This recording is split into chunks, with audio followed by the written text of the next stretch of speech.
인물 중심 기업 분석 CEO 톡톡. 안녕하십니까, 곽보영입니다.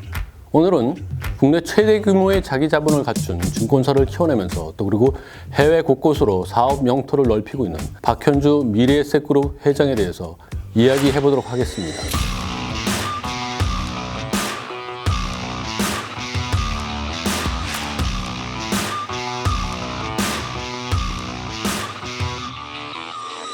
박현주 회장이 이끌고 있는 미래에셋그룹이 해외 사업에서 현재 어느 정도 위치까지 있는지 굉장히 시선이 많이 몰리고 있습니다. 박 회장은 사업 초기부터 해외 투자의 중요성을 굉장히 강조했었습니다. 오늘은 그 박현주 회장이 해외 사업에서 구체적으로 어떤 성과를 냈는지, 그리고 앞으로 더 해결해야 될 과제들은 무엇이 있는지, 이 부분을 비즈니스포스트의 간병근 기자와 함께 이야기 나눠보도록 하겠습니다. 네, 안녕하세요. 비즈니스포스트 간병근 기자입니다. 박현주 회장은 1997년 미래에셋 캐피탈을 설립하면서 지금 한 20년 동안 이끌어와서 지금은 자산 규모 112조 원대 대기업 집단으로 이렇게 키웠습니다. 그리고 2015년에 미래에셋 증권하고 대우증권을 합병해서 미래에셋 대우라는 이런 거대한 증권사를 키워냈죠. 그리고 또 박 회장은 다른 금융투자회사들이 섣불리 나서지 않았던 그런 해외 사업 투자, 여기에 과감하게 나서서 굉장히 많은 것들을 이뤄내서 정말 최초 이런 수식어가 많이 붙었던 그런 인물로 알려져 있습니다. 그런데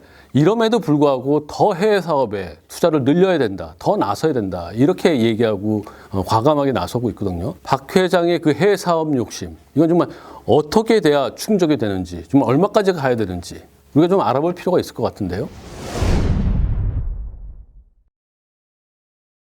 박현주 회장이 해외 사업을 키우는 가장 큰 이유는 기업이 할 일은 투자라는 철학 때문입니다. 박현주 회장은 2017년 미래에셋그룹 20주년 창립 총회에서 글로벌 시장에서 아직 너무 많은 갈증을 느낀다.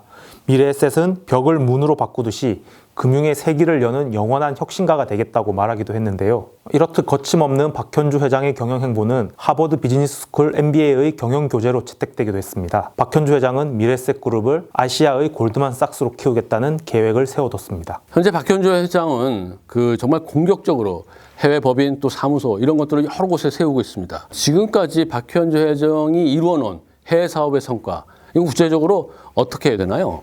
미래에셋그룹 해외 사업은 순조롭게 성장하고 있습니다. 미래에셋그룹은 2020년 1월 기준으로 현재 해외 15개국에서 32개 법인을 운영하고 있습니다. 이는 국내 비은행 금융그룹 가운데 최고 수준으로 2년 만에 해외 수익이 5배나 늘어나기도 했습니다.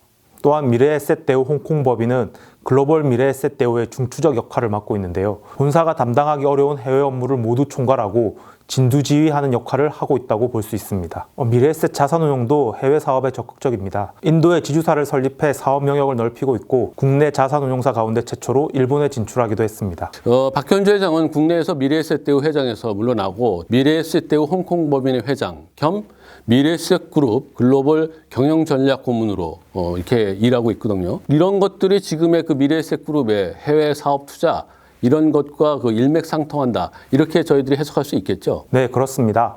박현주 회장은 2018년 5월 국내 경영 일선에서 물러나 해외 사업에 집중하고 있습니다. 최근 미국 호텔 15곳을 7조 원을 들여서 투자하면서 큰 화제가 되기도 했었는데요. 박현주 회장은 이 거래에 직접 나서 모든 과정을 총괄했습니다. 박현주 회장은 해외 사업의 교두보인 홍콩 법인을 중심으로 현재 동선을 잡고 있는데요. 미래에셋그룹의 글로벌 투자 역량은 현재 박현주 회장이 머무르고 있는 홍콩을 중심으로 하고 있다, 이렇게 봐도 될 것 같습니다. 그 박현주 회장이 해외 사업에 정말 적극적으로 나가는 거, 이건 좀 분명해 보입니다. 하지만 이야기한 것처럼 미래에셋그룹을 아시아의 골드만삭스로 키워야 되는 일, 이건 좀 만만치 않아 보이거든요. 그러면 구체적으로 박현주 회장이 어떤 부분을 강화해내야, 또 만들어내야 이런 것들이 가능해질까요? 미래에셋 대우의 자기 자본 규모를 우선 키워야 합니다. 미래에셋 대우의 자기 자본 규모는 2019년 말 기준으로 9조 원대로 국내 증권사 가운데서는 독보적 수준입니다. 하지만 골드만삭스는 100조 원대, 같은 아시안 증권사인 노무라 증권도 28조 원대 자기 자본 규모를 보유하고 있어서 미래에셋 그룹이 갈 길이 아직은 조금 멀다고도 볼 수 있습니다. 그래서 박현주 회장은 올해 미래에셋 대우의 자기 자본 규모를 10조 원대로 키우겠다는 계획을 세워뒀습니다.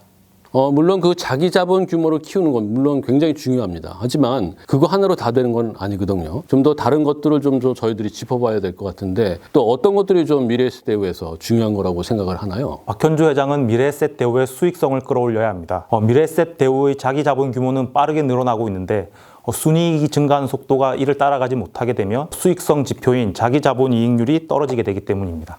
2019년 9월 기준으로 미래에셋 대우의 자기 자본 이익률은 6%대로 국내 경쟁사를 밑도는 수준입니다. 박현주 회장은 올해 세전 자기 자본 이익률을 10%대까지 끌어올리겠다는 계획을 세웠습니다. 글로벌 경쟁을 위해서는 자기 자본 규모도 키우고 또 수익성도 올려야 되겠죠. 하지만 그거 말고도 그 글로벌 금융그룹하고 경쟁을 하기 위해서는 투자 역량을 더 키워서 정말 대단한 성공 사례도 좀 만들어야 됩니다. 그걸 통해서 세계적인 인지도도 높여야 된다. 이렇게 생각되지 않을까요? 네, 그렇습니다. 박현주 회장이 해외 부동산 투자에 적극적으로 나선 결과 미래에셋 대우는 국내 금융투자회사 가운데 해외 부동산 투자에서 가장 앞서 있다는 평가를 받고 있습니다. 글로벌 금융투자회사와 견줄 만한 수준이다. 이런 평가도 나오고 있는데요. 최근에는 미래에셋 그룹 계열 회사들을 동원해 미국의 7조 원 규모의 어떤 15곳 호텔을 구매하기도 했었고 프랑스, 홍콩 등에도 투자하며 글로벌 시장에서 존재감을 보이고 있습니다. 하지만 아시아의 그 골드만삭스가 되겠다. 이걸 위해서는 그 부동산 투자만 달해서 될 것 같지는 않거든요. 여러 가지 분야에 좀 투자가 필요하지 않나 이런 생각이 드는데 지금 박현주 회장이 최근 들어서 관심을 보이고 있고 투자를 집중적으로 하는 분야가 어떤 것들이 있을까요? 박현주 회장은 부동산 투자 경쟁이 심화되자 주요 투자처를 부동산에서 4차 산업혁명 관련 기업, 혁신기업 등으로 지금 옮겨가고 있습니다. 그동안 자산운용과 부동산 중심으로 성장해온 미래에셋 그룹의 체질을 바꾸는 작업을 진행하고 있다고 봐도 될 것 같습니다. 네, 그렇군요.